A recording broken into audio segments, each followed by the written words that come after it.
بسم اللہ الرحمن الرحیم۔ الامر السابع ان الشہید الثانی ذکر فی المسالک وجہین فی ضرورت المعاطاة بین بعد التلف او معاوضۃ مستقلہ قال یحتمل الاول و یحتمل الثانی الی آخرہ۔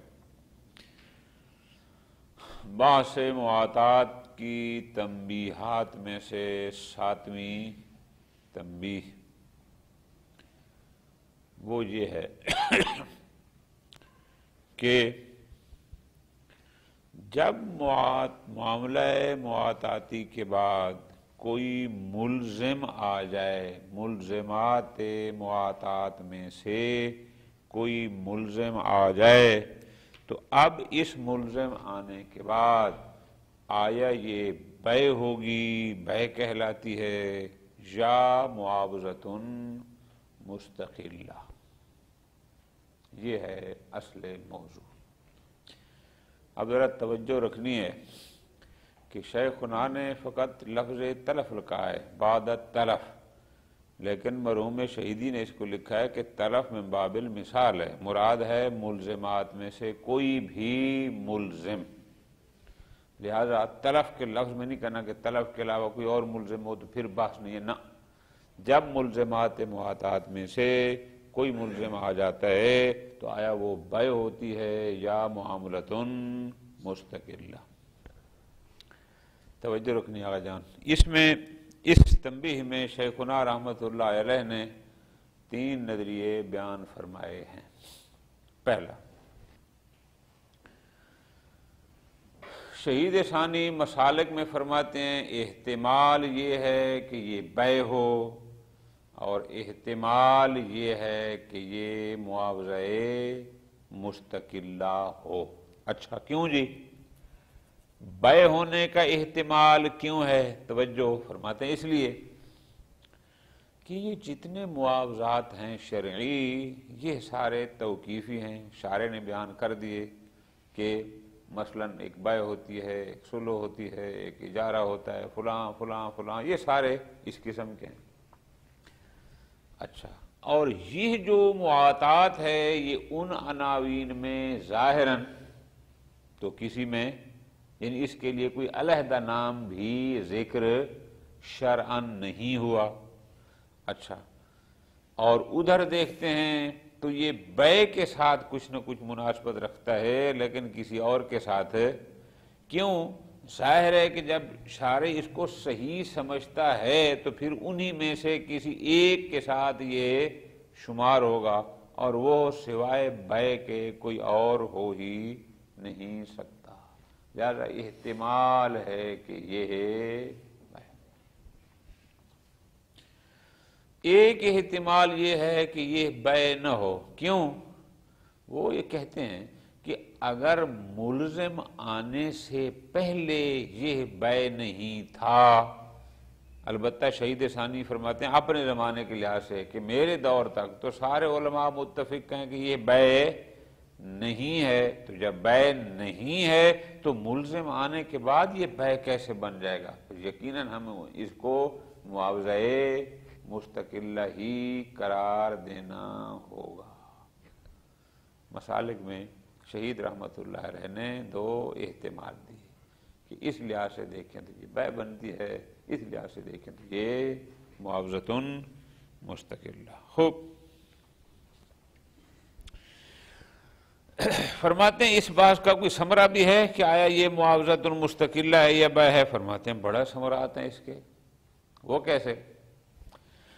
اگر ہم کہیں گے کہ ملزم آنے کے بعد یہ بیع ہے تو پھر وہ تمام احکام جو بیع کے ساتھ مختص ہیں وہ اس پر بھی لاگو ہو جائیں گے،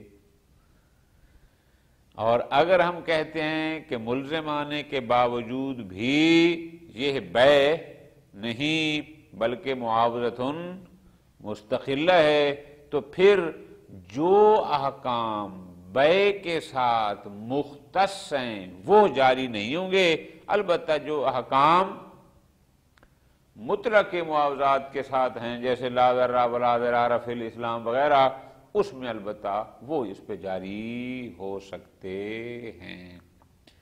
بطور مثال فرماتے ہیں جیسے خیار حیوان یہ مختص ہے بیع کے ساتھ، خیار مجلس یہ مختص ہے بیع کے ساتھ، تو اب یہ دیکھا جائے گا کہ آیا وہ خیارات اس میں جاری ہو سکتے ہیں یا نہیں۔ ٹھیک ہے جی۔ اچھا، پھر اگلی بحث یہ بھی آ جائے گی، غور کے ساتھ آگا، کون سی؟ فرض کرو کہ ہم کہتے ہیں کہ ملزم آنے کے بعد بیع ہے اور اس میں بھی خیار حیوان جاری ہو سکتا ہے، تو پھر اگلی بحث یہ ہوگی آیا وہ 3 دن جو خیار حیوان کے ہوتے ہیں وہ من حین المعاطات شمار ہوں گے یا من حین تلف؟ معاطات ہو رہی ہے 1 کو، ملزم آ رہا ہے 4 تاریخ کو۔ اب ہم دیکھتے ہیں کہ اگر فرض کرو من حین المعاطات ہوگا تو 4 تاریخ کو تو وہ خیار ختم ہو چکا ہوگا، اور اگر من حین الملزم ہوگا تو وہ 4 سے اسٹارٹ ہوگا، تو یہ بھی اس کی بحث آئے گی کہ پھر خیار حیوان کس دن سے شروع ہوگا۔ شہید ثانی فرماتے ہیں کل محتمل، ممکن ہے کہ ہم یہ احتمال بھی ہے کہ وقت معاطات سے اس کی مدت شروع ہو اگر اس میں جاری ہو سکتا ہے تو، اور یہ احتمال بھی ہے کہ اس کی مدت ملزم آنے سے شروع ہو۔ ترتیب اگر ذہن میں رکھنی ہے، پہلے فرماتے ہیں کل محتمل، دونوں احتمال ہیں، ممکن ہے وقت معاطات سے اور ممکن ہے ملزم آنے سے، پھر خود ہی دونوں پر اشکال کرتے ہیں۔ اشکال کیا کرتے ہیں؟ وقت معاطات سے کیسے ہو سکتا ہے، اس وقت تو وہ بیع تھی ہی نہیں، جبکہ خیار حیوان تو مختص ہے بیع کے ساتھ۔ ٹھیک ہے جی۔ اچھا چلو اس وقت نہ صحیح، ملزم آنے کے بعد صحیح، تو پھر اس میں بھی اشکال ہوگا کہ اگر ملزم آنے سے پہلے وہ بیع نہیں تھی تو ملزم نے آ کر اس کو بیع کیسے بنا دیا؟ ممکن ہے یہ معاملہ مستقلہ ہو، جبکہ خیار حیوان تو ہے مختص بیع کے ساتھ۔ کل محتمل، لیکن پھر دونوں پر اشکال بھی فرما دیا۔ ہاں البتہ آپ شیخ مفید کے نظریہ کے قائل ہیں کہ جو معاطات کو مثل بیع قولی کے سمجھتے ہیں، مفید ملک سمجھتے ہیں، اس میں پھر ان کو کوئی پریشانی نہیں، وہ اول روز سے ہی بیع تھی اور یہ خیارات آئیں گے۔ ٹھیک ہے جی۔ یہ عبارت لکھی شہید ثانی رحمۃ اللہ علیہ نے مسالک میں۔ شیخنا عباس یہاں سے شروع فرما رہے ہیں کہ یہ جو بحث ہے نا کہ ملزم آنے کے بعد آیا یہ بیع ہے یا معاوضۃ مستقلہ، یہ ساری بحث اس صورت میں ہوگی کہ اگر ہم معاطات کو مفید اباحہ قرار دیں گے تو، لیکن اگر ہم معاطات کو مفید ملک سمجھتے ہیں تو اصلاً اس بحث کا کوئی فائدہ کیوں؟ قصد متعاطین بھی قصد تملیک تھا، معاطات نے بھی فائدہ ملک افادہ ملکیت کیا، البتہ فرق صرف تھا جائزہ اور لازمہ ہونے کا، تو جہاں ملک ہوتا ہے وہ بیع ہوتی ہے، لہذا علی القول بالملک تو یہ بیع ہے، چاہے ملزم وہ آنے سے پہلے تو چاہے ملزم آنے کے بعد۔ ہاں جہاں تک مسئلہ ہے کس کا، وہ علی القول بالاباحہ، وہاں پر کیا ہوگا؟ فرماتے ہیں وہاں بھی جب ملزم آ جائے گا تو اب ہم دیکھتے ہیں کہ قصد متعاطیین تو قصد تملیک تھا یا نہیں تھا؟ قصد تملیک تھا نا، تو جہاں قصد تملیک ہے تو علی القاعدہ یہاں فائدہ کس کا ہونا چاہیے تھا؟ جن جو اثر متبع وہ بھی وہی ملکیت والا ہونا چاہیے تھا، لیکن مشہور نے کہا کہ نہیں جی ملکیت نہیں بلکہ اباحہ ہے۔ اب جب ملزم آ گیا تو ملزم آنے سے کیا ہوا؟ اس کا مطلب وہ ملکیت میں تبدیل ہو گیا. جب ملکیت ہو گیا تو ملکیت بھی لازمہ، تو جہاں ملک ہوتا ہے اس کا مطلب پھر وہ بے ہے. کیوں؟ چونکہ اس کے معاوضہ مستقلہ ہونے پر تو ہمارے پاس کوئی علیحدہ سے دلیل موجود نہیں ہے. ٹھیک ہے جی، البتہ خلاصہ کر رہا ہوں. اب پہلی بات، گویا شہید ثانی کے نزدیک مواطات کے بعد ملزم آنے کی صورت میں احتمال ہے کہ بے ہو، احتمال ہے کہ معاوضہ مستقلہ ہو.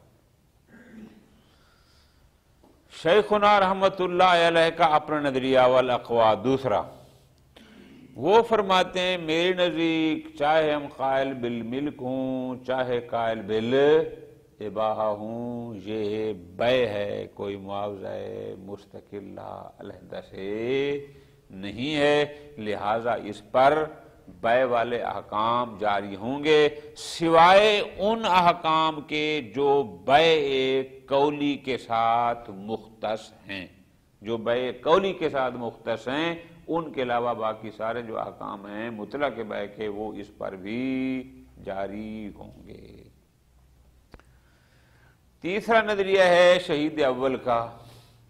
شہید اول کے حاشیہ ہے علامہ کی کتب پر، اس سے یہ لگتا ہے کہ وہ فرماتے ہیں کہ یہ ملزم آنے کے بعد بھی معاوضۃ مستقلہ، یہ بے نہیں بلکہ یہ معاوضہ مستقلہ ہے. خوب، اب جب معاملہ مستقلہ ہے تو پھر آگے پھر ایک بات ہے، وہ انشاءاللہ ترجمے میں پوری تفصیل سے پھر گزارش کروں گا کہ ایک لفظ آ رہا ہے جائزۃ او لازمہ، کہ آیا اس جائزہ اور لازمہ کا تعلق معاوضہ مستقلہ سے ہے یا مواطات کے ساتھ ہے، وہ انشاءاللہ علیحدہ وہ علیحدہ ترجمے میں بات سمجھ اس کی آئے گی. بہرحال لیکن پھر ساتھ یہ بھی کہتے ہیں کہ جب اس میں سے کیا آ جائے گا، ملزم آ جائے گا، تو ملزم آنے کے بعد اس میں لزوم آ جائے گا اور ملکیت آ جائے گی. پھر اس میں شیخنا اشکال بھی کرتے ہیں کہ جناب اصل میں آپ قائل ہی اباحہ کے ہیں، معاملہ مستقلہ ہے اور آپ اباحہ کہتے ہیں، تو پھر آپ کہیں کہ اباحہ لازمہ ہو جائے گا، پھر ملکیت کی بات تو نہ کریں چونکہ آپ تو ملکیت کے قائل ہی نہیں ہیں. پھر ایک ففہم آخر میں انشاءاللہ وہ بھی موجود ہے.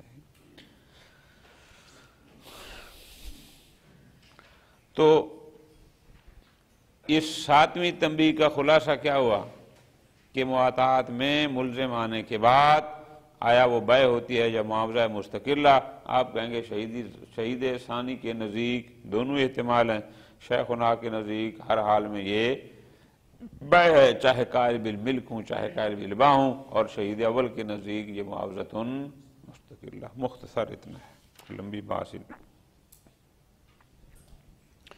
الامر السابع ان شہید ثانی ذکر فی المسالک وجہین، کس بات میں؟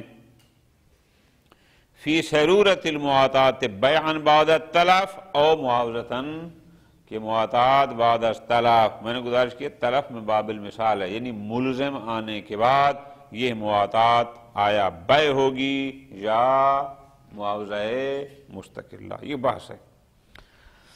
شہید ثانی رحمت اللہ علیہ فرماتے ہیں یحتمل الاول، احتمال ہے کہ یہ ملزم آنے کے بعد بے ہو. اچھا، وجہ یہ ہے لأن المعاوضات محصورہ، چونکہ جتنے بھی معاوضات ہیں وہ توقیفی ہیں، شرعاً منقول ہوئے ہیں، وہ معین اور مشخص ہیں. لیست احداہما، ان معاوضات میں جو شارع سے منقول ہیں مواطات نامی کوئی معاوضہ ذکر نہیں ہوا. ٹھیک. وَقَوْنُ ہوا معاوضۃً بِرَافِعَ يَحْتَاجُ إِلَىٰ دلیل، اور اس کا معاوضہ مستقل ہونا یہ محتاج دلیل ہے، اور اس پر ہمارے پاس کوئی دلیل موجود نہیں ہے. جو معاوضات موجود ہیں جن پر دلیلیں ہیں ان میں سے صرف بے کے ساتھ اس کی مناسبت بنتی ہے، کسی اور کے ساتھ نہیں بنتی، اس لیے ہم کہتے ہیں کہ یہ بے ہوگی. وَيُحْتَمَلُ وَالثَّانِي، ایک احتمال یہ ہے کہ نہیں، ملزم آنے کے بعد یہ بے نہ ہو بلکہ معاوضہ وجہ. لِإِطْبَاقِهِمْ عَلَىٰ أَنَّهَا لَيْسَتْ بَيَانَهَا لَا وُقُوعِهَا، البتہ شہید ثانی کے زمانے تک، بعد میں تو پھر قائل ہو گئے نا ملکیت والے، چونکہ سارے علماء اس بات پر متفق ہیں تازمان شہید ثانی کہ یہ مواطات جب ہو رہی ہے یہ بیع نہیں ہے۔ فَكَيْفَ تَثِيرُ بَيْعًا بَعْدَ الطَّلَبِ، پھر ملزم آنے جب واقع ہو رہی تھی اس وقت بیع نہ تھی، لیکن ملزم آنے کے بعد طلب کے بعد پھر یہ بیع ہو جائے، یہ کیسے ہو سکتا ہے؟ لہذا چیز جس پر جو واقع ہوتی ہے اسی پر باقی رہتی ہے ہمیشہ۔ فرماتے ہیں اس بحث کا فائدہ، اس کا ثمرہ کہاں ظاہر ہوگا؟ کیا آیا یہ بیع ہے یا معاملہ مستقلہ ملزم آنے کے بعد؟ فرماتے ہیں تظہر الفائدۃ فی ترتب الاحکام المختصۃ بالبیع علیہا کخیار الحیوان لو کانت تالف ثمن، او ایک بندے نے بکری خریدی، اس نے دوسرے بندے کو 5,000 روپیہ دیا، اس نے 5,000 کہیں سارا خرچ کر دیا یا 2,500 خرچ کر دیا، لیکن ادھر بکری موجود ہے۔ اگر ہم کہتے ہیں کہ یہ بیع ہے تو خیار حیوان اس پر آ سکتا ہے، اور اگر کہتے ہیں کہ یہ معاوضہ مستقل ہے تو خیار حیوان کیوں؟ چونکہ خیار حیوان مختص بالبیع ہے۔ شاباش۔ وَعَلَىٰ تَقْدِيرِ ثُبُوتِهِ، فرض کرو ہم اس کے قائل ہو گئے کہ یہ بیع ہے، جب بیع ہے تو اس کا مطلب پھر خیار حیوان بھی اس کے لیے ثابت ہوگا۔ اگر ہوگا پھر اگلی بات چھڑ جائے گی، کون سی؟ فَهَلِ الثَّلَاثَةُ مِنْ حِينِ الْمُوَاطَاةِ أَوْ مِنْ حِينِ تو وہ جو خیار حیوان کے 3 دن ہیں، آیا 3 دن کی گنتی اور یوم مواطات سے کریں گے یا یوم طلب سے، جب سے ملزم آیا ہے اس سے کریں گے؟ یہ بھی تو ایک مسئلہ ہے نا۔ فرماتے ہیں کل محتمل، یہ احتمال بھی ہے کہ اسی وقت مواطات سے 3 دن شمار کریں، اور یہ احتمال بھی ہے کہ لزوم کے ملزم کے آنے کے وقت سے۔ ٹھیک، پھر خود ہی فرماتے ہیں وَيُشْكَرُ الْأَوَّلِ، لیکن وقت مواطات سے خیار حیوان کے 3 دن شمار کرنا یہ مشکل ہے۔ وجہ یہ ہے کہ انہا لیست بیان، کیونکہ تب تک یہ بیع تھی ہی نہیں، جبکہ خیار حیوان تو مختص ہے بیع کے ساتھ، جب اس وقت بیع تھی ہی نہیں تو بیع کے احکام اس پر کیسے لاگو کر سکتے ہیں؟ وَالثَّانِي، اسی طرح فرماتے ہیں اچھا چلو ملزم آنے سے شروع کریں، تو فرماتے ہیں بِأَنَّ التَّصَرُّفَ لَيْسَ مُعَاوَضَةٌ بِنَفْسِهَا، یہ تصرف یہ تو معاوضہ نہیں ہے۔ دیکھو نا جی، خیار حیوان اگر آنا ہے تو وہ آنا ہے معاوضہ پر، ایک معاملہ پر، ٹھیک، اور وہ ہے بیع۔ خود تصرف کو تو معاوضہ نہیں کہتے نا، تاکہ اس پر پھر احکام معاوضہ لاگو ہوں، تو لہذا دونوں صورتوں میں اشکال ہے۔ اللہم الا ان یقال، پھر خود ہی اس سے کہتے ہیں ہاں ممکن ہے ہم اس اشکال سے یوں بچ سکتے ہیں کہ اگرچہ دونوں حساب سے ہمارے پر اشکال موجود ہے، لیکن اگر ہم کہیں کہ نہیں جناب ان یجعل المواطات جزء السبب، کہ وہ مواطات جز تھا اس سبب کا، اور تلف ایک جز ہے، جب تلف آیا اجزاء پورے ہو گئے تو لہذا سبب تام ہو گیا۔ پھر خود ہی کہتے ہیں علاقہ عدم و ثبوت الخیار ہونا، میرے نزدیک معاملہ مواطاتی پر ملزم آنے کے باوجود بھی خیار حیوان ثابت نہیں ہے۔ کیوں؟ بناء علی انہا لیست لازمہ، چونکہ خیار حیوان معاملہ اور معاوضہ لازمہ کے ساتھ مختص ہے، جبکہ یہ لازمہ نہیں تھا، لہذا خیار حیوان جاری نہیں ہو سکتا۔ ختم۔ ہاں انما یتم علی قول المفید، البتہ شیخ مفید رحمت اللہ علیہ یا وہ بزرگان کہ جو معاملہ مواطاتی کو بھی مثل بیع قولی کے لیتے تھے کہ بالکل مفید ملکیت لازم ہے، ان کے نزدیک البتہ یہ خیار حیوان اس پر آ سکتا ہے، لیکن ہمارے نزدیک چونکہ جو معاوضہ لازمہ نہیں ہے لہذا خیار حیوان جاری نہیں ہو سکتا۔ یہ تو ہو گیا ختم۔ اما خیار العیب والغبن، اب خیار عیب خیار غبن فیثبتان علی التقدیرین، چاہے ہم اس کو بیع قرار دیں یا معاوضہ مستقلہ۔ کیوں؟ اس لیے کہ یہ خیارات مطلق معاوضات میں ہیں، بیع کے ساتھ مختص۔ لا ضرر ولا ضرار فی الاسلام کا تعلق فقط بیع کے ساتھ نہیں ہے۔ اسی طرح فرماتے ہیں انا خیار المجلس منتفن، اس بحث مواطاتی میں خیار مجلس جاری نہیں ہوتا۔ کیوں؟ خیار مجلس وہاں ہوتا ہے کہ جہاں محفل مجلس کے علاوہ ہر لحاظ سے وہ معاملات تام ہو۔ بار بار پیچھے پڑا بھی ہے البیعان بالخیار ما لم یفترقا، اس کا مطلب ہے ہر حوالے سے معاملہ لازم تھا، صرف وہیں بیٹھے تھے، جبکہ مواطات ویسے ہی لازم نہیں ہوتا، لہذا اس میں خیار مجلس ہو یا نہ ہو اس کو ختم کیا جا سکتا ہے، جبکہ اس کو سوائے مجلس کے اور ختم، تو اس کا مطلب ہوا خیار مجلس بھی مختص ہے معاوضہ لازمہ کے ساتھ، جبکہ یہ اس کو لازمہ نہیں، لہذا وہ بھی اس میں جاری۔ ٹھیک ہو گیا؟ انتہا، جہاں تک عبارت تھی شہید ثانی رحمت اللہ علیہ۔ شیخنا فرماتے ہیں انہا ھذا تفریع علی القول بالاباحۃ فی المواطات، یہ جو ساری گفتگو شہید ثانی نے کی ہے یہ کس نظریے پر کی ہے کہ اگر مواطات کو مفید اباحہ قرار دیا جائے، اما علی القول بکونھا مفیدۃ للملک المتلذذ، لیکن اگر ہم مواطات کو مفید ملک قرار دیں اور وہ ملکیت لازمہ نہ شیخ مفید کی طرح بلکہ ملکیت جائزہ قائل ہوں، فیلغی الکلام، پھر اصلا اس بحث کا فائدہ ہی کوئی نہیں ہے کہ آیا یہ معاوضہ مستقلہ ہے یا بیع متزلزل ہے قبل اللزوم، تاکہ اس کے بعد پھر بحث ہو کہ آیا وہ احکام جو ہیں لزوم کے اس کے بعد اس پر جاری ہوتے ہیں یا نہ، اصلا نہیں۔ کیوں؟ چونکہ جب طے ہو گیا کہ مفید ملک ہے تو بس جب ہے تو اس کا مطلب یہ ہے۔ فرماتے ہیں کیوں؟ اس لیے کہ جو لوگ بھی مواطات کو مفید ملکیت متزلزلہ سمجھتے ہیں ان سب کے نزدیک یہ بیع ہے بلا اشکال فی ذالک عندہم علی ما تقدم من المحقق ثانی، فَإِذَا لازم صار بیعا، اس کا مطلب ہے ملزم آنے سے پہلے بھی بیع تھی، ملزم آنے کے بعد بھی بیع ہے، فرق صرف اتنا ہے کہ ملزم آنے سے پہلے بیع جائزہ تھی، اس کے بعد بیع لازمہ ہو جائے گی۔ پس فَيَلْحَقُهُ احکام البیع، لہذا جب بیع ہے ملزم آ گیا تو جو احکام مختص بالبیع تھے وہ اس پر بھی جاری ہوں گے اور لاگو ہوں گے۔ ہاں ادا ما استفید من دلیلہ ثبوتہ للبیع العقدی، ہاں یہ اور بات ہے کہ اگر کوئی ایک ایسا حکم ہے کہ جو بیع قولی کے ساتھ مختص ہے، یہ چونکہ بیع قولی تو نہیں ہے، اگر کوئی ایسا حکم ہے کہ جس کی دلیل کہتی ہے کہ یہ فقط بیع قولی کے ساتھ مختص ہے تو ممکن ہے وہ یہاں پر نہ ہو، ٹھیک ہے جی، ورنہ باقی سارے آ سکتے ہیں۔ وقد تقدم ان الجواز ہنا لا يراد به ثبوت الخيار، کل ہی شاید میں نے گزارش کی تھی، اس لیے کہ مواطات میں بھی رجوع کی بات ہوتی ہے اور بیع خیاری میں بھی رجوع کی بات ہوتی ہے، وہاں ہم نے کہا تھا وہاں رجوع حق ہے، یہاں رجوع حکم ہے، یہاں رجوع حکم ہے جو شارع کی طرف سے وزین پر آیا ہے، لہذا یہ رجوع اس طرح کا۔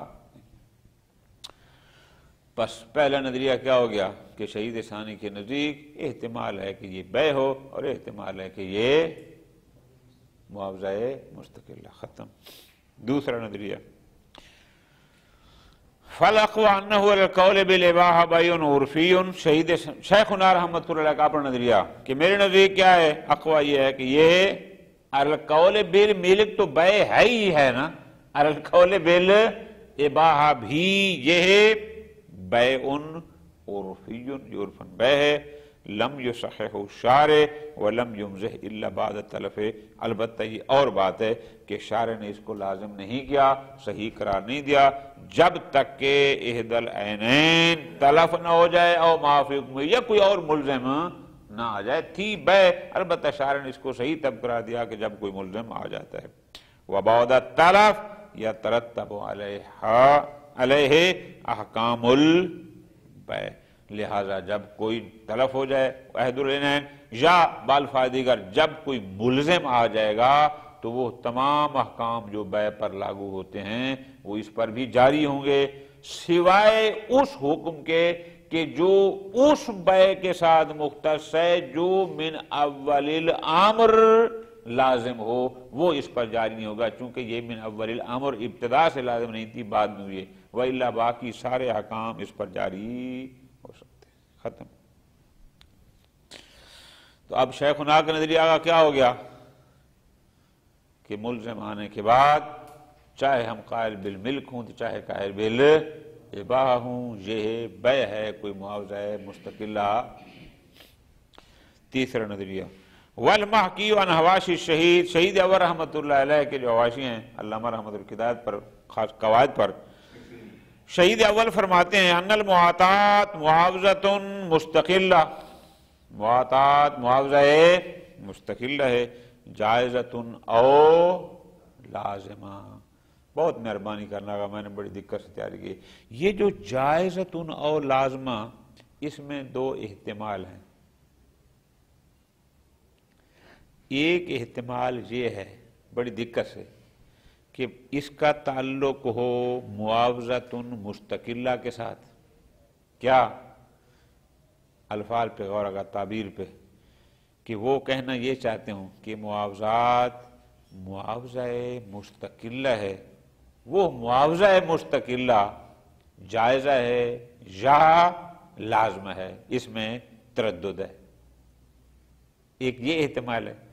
ایک یہ ہے کہ نہیں، جائزہ اور لازمہ تعلق خود معاطات سے ہو، معاطات معاوضۃ مستقلہ، وہ معاطات چاہے جائزہ ہو او ملزم آنے سے پہلے او لازمہ یا ملزم آنے کے بعد۔ یہ باریکی ہے تھوڑی اس میں، سمجھ آ گئی بات کی؟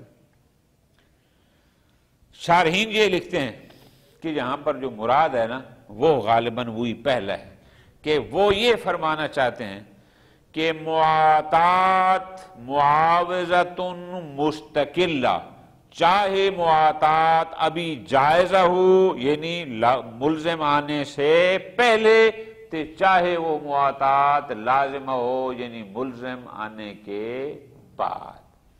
شارحین اس پر متفق ہیں کہ اس سے مراد ان کی یہ ہے، یعنی وہ گویا معاطات کے معاوضہ مستقلہ ہونے کے قائل ہیں، ملزم آنے سے پہلے بھی اور ملزم آنے کے شاباش۔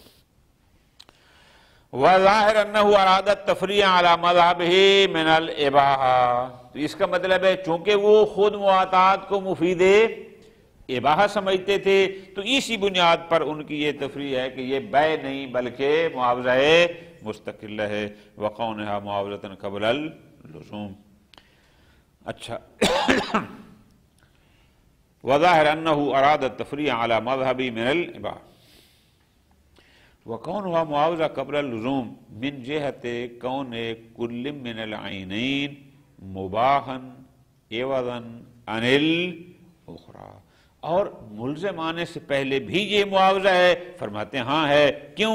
اس لیے کہ ایک عین دی جا رہی ہے اور دوسری عین تو ظاہر ہے جو ادھر سے لی جا رہی ہے وہ دی جانے والی عین کے مقابل میں ہے، اگرچہ اباحہ ہے، اور پیچھے نام یاد تھا ہم نے کہا تھا اس کا نام ہوگا اباحہ عوضیہ، ہیں عوض، یعنی اباحہ یک طرفہ نہیں، اباحہ عوضیہ ہے، یہ اس کے لیے مباح کر رہا ہے وہ اس کے لیے مباح کر رہا ہے، تو جب اباحہ ہے تو اس کا مطلب یہ ایک معاوضہ مستقلہ ہے جس کا نام ہے اباحہ عوضیہ، پیچھے گزرا تھا نا۔